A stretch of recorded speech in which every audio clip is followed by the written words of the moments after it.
마태복음 2장 1절에서 12절 한 절씩 교독하도록 합니다. 헤롯 왕 때에 예수께서 유대 베들레헴에서 나심에 동방으로부터 박사들이 예루살렘에 이르러 말하되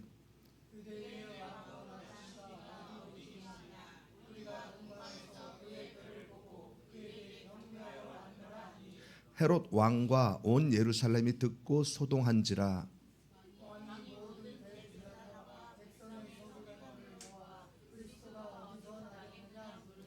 이르되 유대 베들레헴이오니 이는 선지자로 이렇게 기록된 바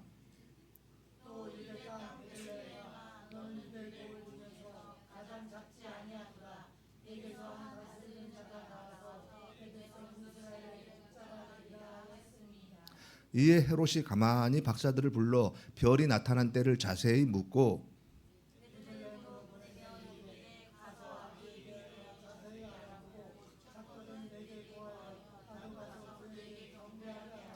박사들이 왕의 말을 듣고 갈새 동방에서 보던 그 별이 문득 앞서 인도하여 가다가 아기 있는 곳 위에 머물러 서 있는지라.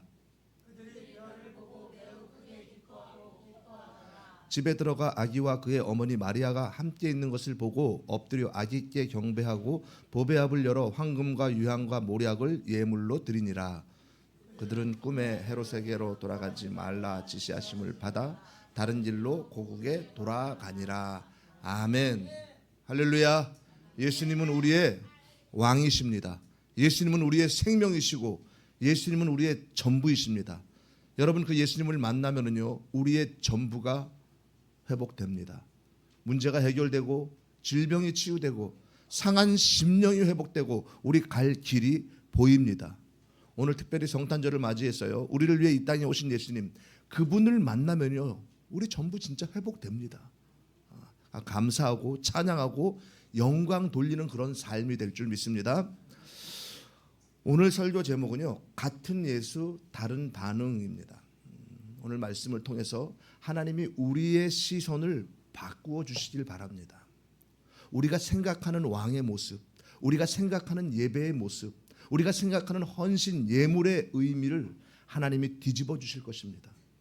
그리고 마지막에는요, 여러분의 마음에 이렇게 고백이 터져 나오기를 바랍니다. 주님, 제가 드리러 왔는데 제가 오히려 받았습니다. 주님, 제가 준비한 보배압보다 주님이 주신 보배가 더 큽니다. 주님, 나의 마구간 같은 삶에도 왕이 계셨습니다. 예수님을 진정한 나의 왕으로 찬양합니다. 이 고백이 터져 나오기를 바랍니다.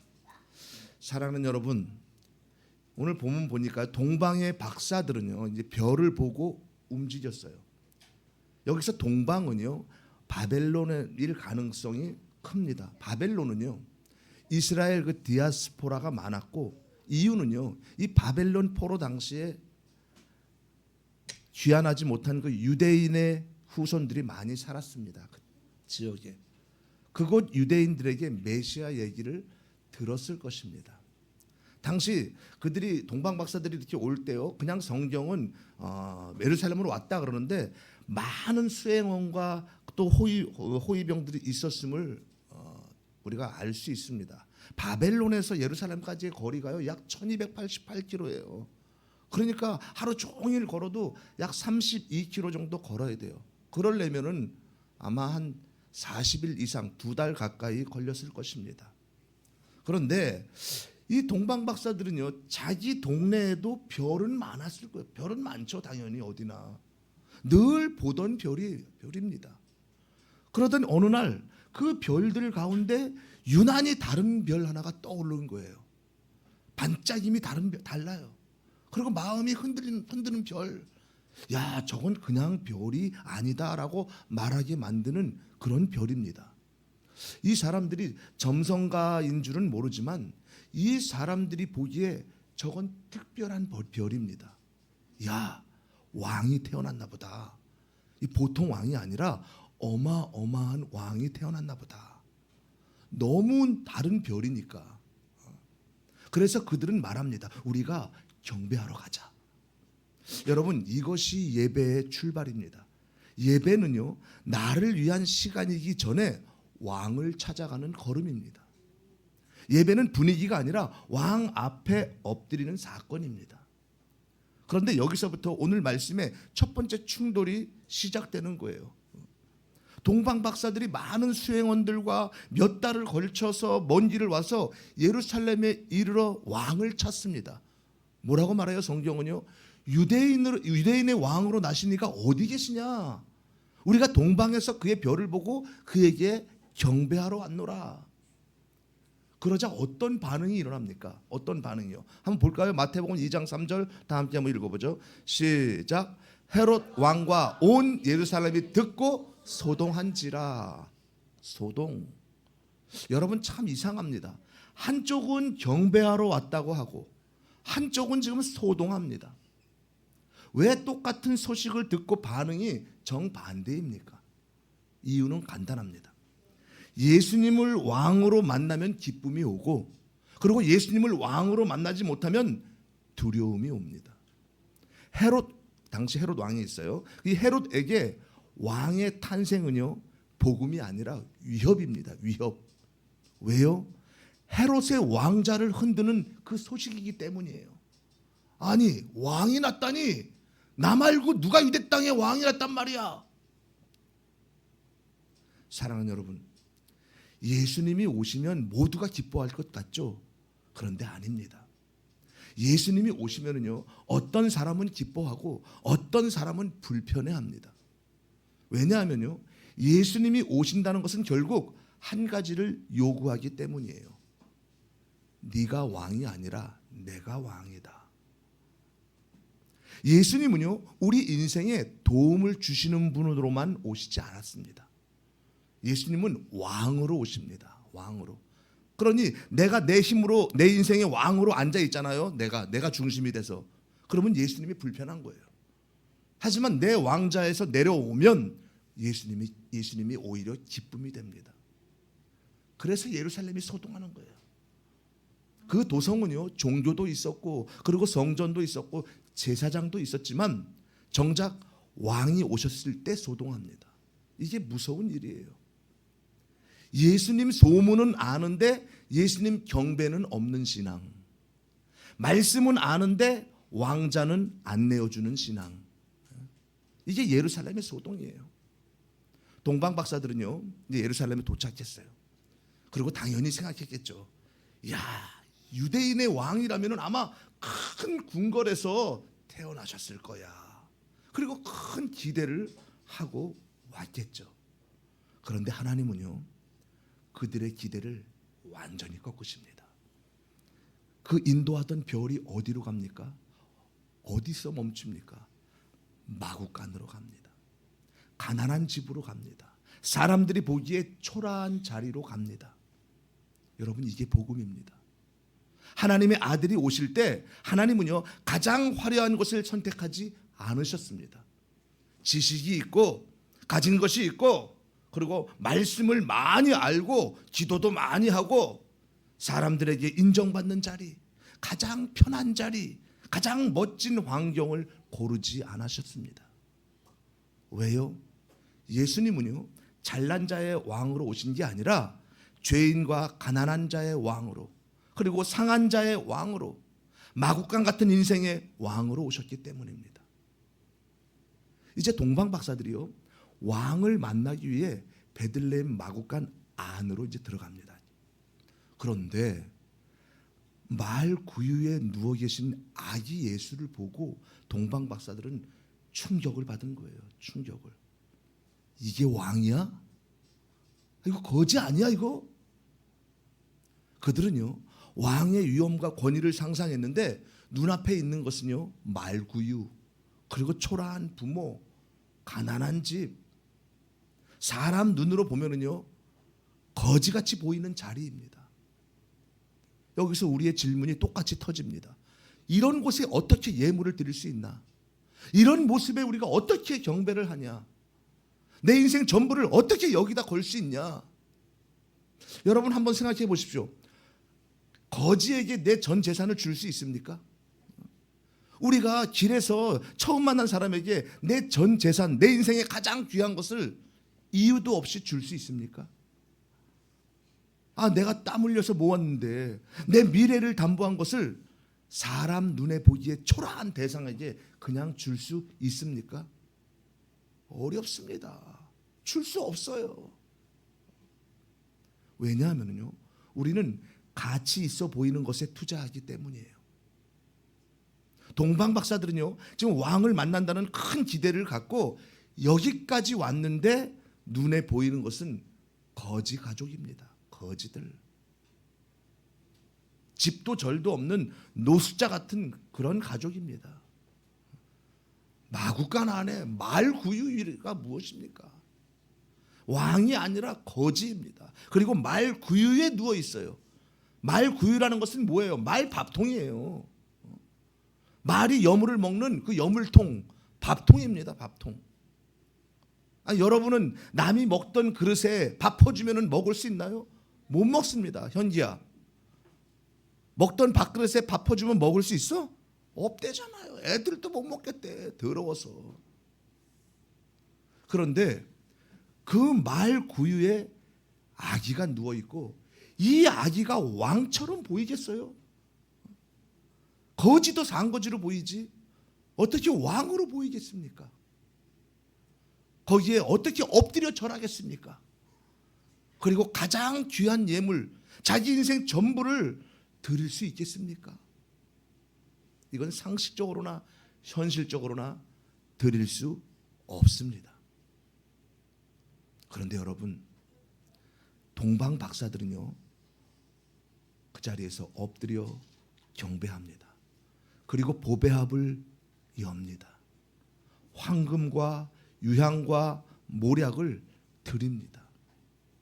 여기서 중요한 한 가지가 있습니다. 동방 박사들이요, 납득해서 드린 게 아닙니다. 성령께서 그 마음에 확신을 주셨기 때문이에요. 왕으로 보이게 만든 분이 예수님이십니다. 어느 순간 눈을 열어주시니까 행색은 초라한 거지인데 이분이 만왕의 왕이십니다. 믿음을 주시는 분도 예수님이고, 감동을 주시는 분도 예수님이고, 결단을 주시는 분도 예수님이십니다. 하나님이 동방 박사들 그 심령 안에 믿음을 주시고 말씀하시는 거예요. 저 아기가 왕이다.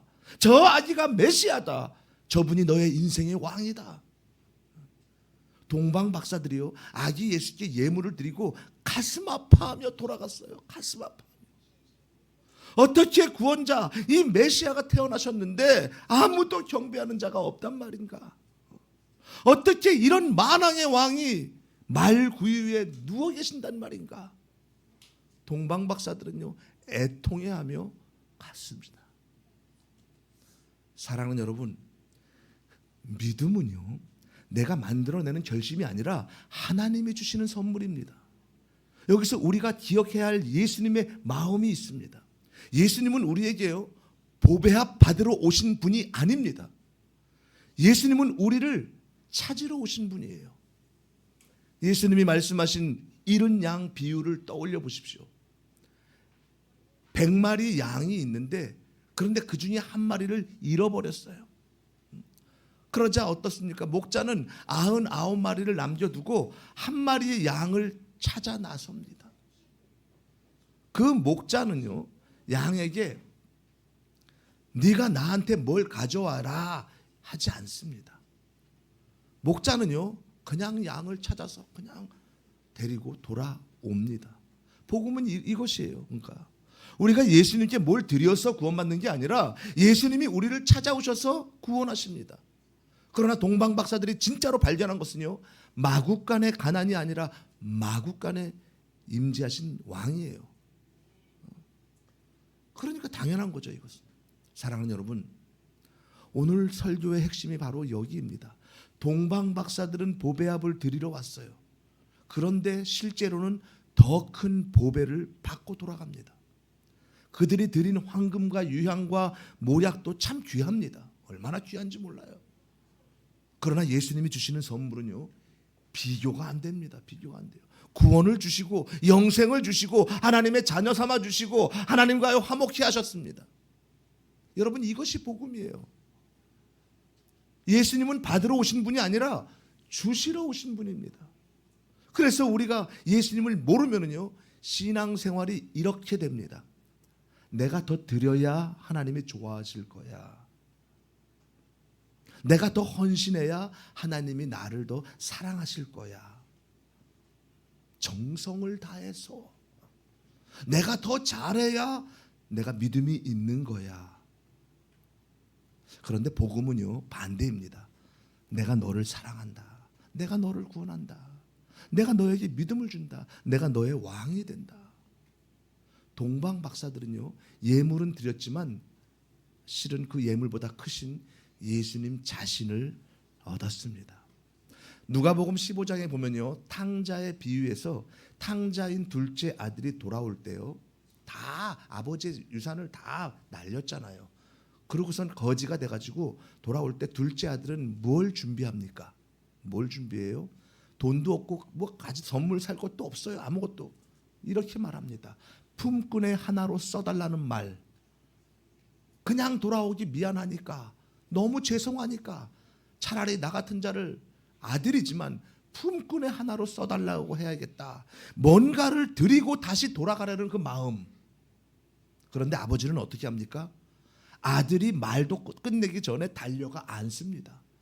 그리고 가락지를 끼워주고 신을 심겨주고 송아지를 잡아 잔치를 베풀어 줍니다.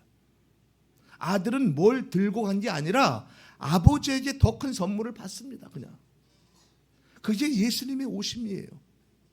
우리는 내가 드릴 게 무엇인가에 마음이 가지만, 그러나 복음은요, 예수님이 이미 주셨다입니다. 우리는 큰 교회 많은 성도를 주님이 기뻐하실 줄 알고 그렇게 압니다. 근데 복음은요, 예수님이 임재하시는 곳이에요. 저와 여러분의 삶에도 그대로 적용됩니다. 어떤 자리, 어떤 교회, 어떤 환경은 사람의 눈에 초라해 보일 수 있습니다. 건물이 낡고 화려하지 않으면 사람들은 쉽게 판단합니다. 야, 거긴 아닌가 봐. 거기서 뭐가 나오겠어? 지금도 많은 사람들이요, 각자의 이유로 교회를 옮기는데, 큰 건물의 교회, 시스템이 잘 돼 있고 시설도 참 잘 돼 있어. 그리고 사람들이 많은 교회를 찾습니다. 왜요? 간섭받지 않고 중간에 껴서 예배만 드리고 그러고 오고 싶은 거예요. 이것은요, 종교 생활이에요. 형식적인 신앙입니다. 예수님을 모르고 예수님을 만나지 못했기 때문에 종교 생활하는 거예요. 그리고 자기는 구원받았다고 착각할 수 있습니다. 우리가 구원이 눈에 보이지 않지만, 실제로 우리 교회에 오신 분들 중에도요, 재단이 힘들다고 떠난 분도 있습니다. 사실 그때 제 마음이 좀 안 좋았어요. 많이 무겁고 아팠습니다. 주님 음성을 듣고 이곳에 교회를 개척했는데, 근데 4층이잖아요. 4층이고 엘리베이터가 없어. 그리고 옛날 건물이라 계단도 높아. 너무 힘들어. 환경적으로는요, 화려하고 편한 곳이 아닙니다, 우리 교회가. 그래서 다리 아프고 힘들다고 몇 분은요, 다른 데로 가시고, 외적으로는 초라한 곳이에요, 이처럼. 그러나 초라한 이곳에 보배이신 예수님이 계십니다. 사람들은요, 이곳에서 무슨 선한 것이 나오겠느냐, 그렇다고 목사가 유명한 것도 아니고 교회가 시설이 좋은 것도 아니고 이곳에서 뭐가 나오겠어. 그런데요, 이곳에 참 보배가 계시는데 그분이 바로 예수 그리스도이십니다. 성도도 많지 않고 우리 교회에서는 아무것도 안 보이는 것 같은데, 그런데 이곳에 예수님이 임재해 계십니다. 주님 말씀하십니다. 그 초라한 자리에도 내가 있다. 마구간에도 왕이 있습니다. 사람들은요, 건물을 보고 교회를 평가합니다. 사람들은 숫자를 보고 사역을 평가합니다. 사람들은 외형을 보고 거기 아니야 합니다. 그런데 여러분, 분명히 우리가 아셔야 됩니다. 건물이 큰 교회가 아니고 예수님이 임재하시는 교회가 큰 교회입니다. 그리고 오래 다닌 성도가 큰 믿음이 아니라 예수님 만난 성도가 큰 믿음입니다. 여러분의 삶이 마구간 같아도 괜찮습니다. 지금 여러분의 형편이 사람 눈에 초라해 보여도 괜찮습니다. 그 안에 예수님이 계시면은요, 그곳은 이미 하늘의 영광이 머무는 자리입니다. 가끔 선물도 그렇잖아요. 선물. 우리가 포장은 허름한 종이야. 그냥 뭐 보잘것 없어. 근데 열어보니까 귀한, 너무 귀한 그런 선물이 들어있을 수 있습니다. 사람들은요 겉만 보고 그냥 지나쳐. 그러나 받아든 사람은요, 그렇게 지나치는 사람도 있지만은 그것을 열어보잖아요. 안에 진짜가 있어요. 여러분, 마구간은 포장이고요, 그리고 예수님은 내용입니다. 겉은 초라해도 안에는 생명이 있습니다. 그러니 오늘 주님이 우리에게 주시는 적용은 분명합니다. 환경을 보지 말고 왕을 보아야 합니다. 내가 드린 것을 계산하지 말고 주님 주신 것을 세어보아야 합니다. 마구간 같은 내 인생에도 임재하신 그 예수님께 경배드려야 합니다. 예배는요 조건과 환경이 좋을 때가 아니라 왕이 계실 때 드리는 것이에요. 사랑하는 여러분, 동방 박사들은요 예수님을 만나고 돌아갈 때 한 가지 더 변화를 경험합니다. 그들은요 꿈의 지시를 받아 헤롯에게 돌아가지 않고 다른 길로 고국에 돌아갑니다. 예수님을 진짜 만나면은요 길이 바뀝니다. 생각이 바뀌고 목적이 바뀌고 가치가 바뀝니다. 이전에는 내가 왕이었는데 이제 예수님이 왕이 됩니다. 이전에는 내가 가진 보배가 전부였는데 이제 예수님이 전부가 됩니다. 이전에는 환경이 기준이었는데 이제 예수님 임재가 기준이 됩니다.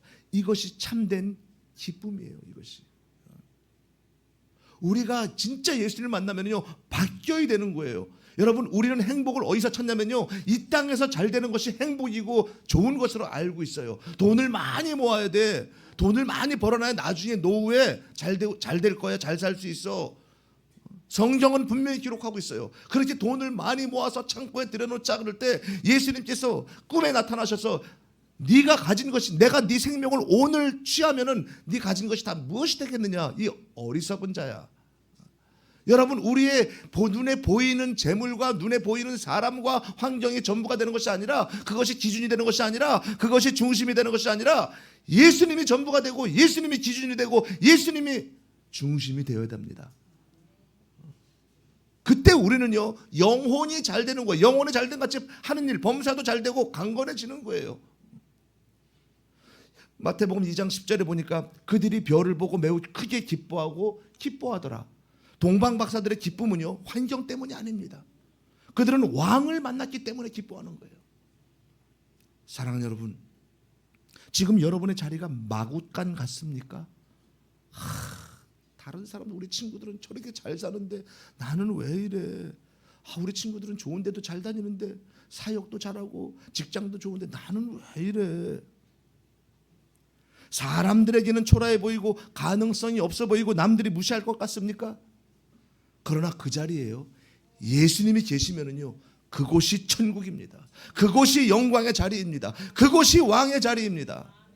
그러니 환경보다 예수님을 보십시오. 지금 이곳에 임재하시는 그 예수님을 보십시오. 그리고 감사하십시오. 찬양하십시오. 나 같은 자에게 찾아오신 예수님, 그분 한 분이면 만족입니다. 예수님은 오늘도 우리에게 다른 길을 주십니다. 그동안 네가 왕이 되어서 걸어갔던 길이 아니라 예수님이 걸어가신 그 길, 두려움의 길이 아니라 예배의 길로, 계산의 길이 아니라 은혜의 길로, 헤롯의 길이 아니라 예수님의 길로 우리를 돌이키십니다. 이보다 더 큰 선물이 어디 있겠습니까?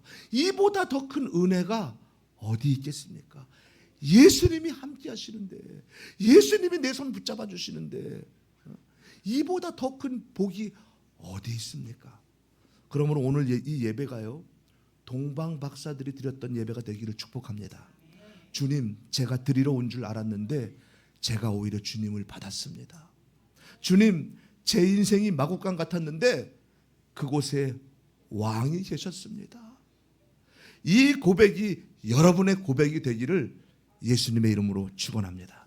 축원합니다.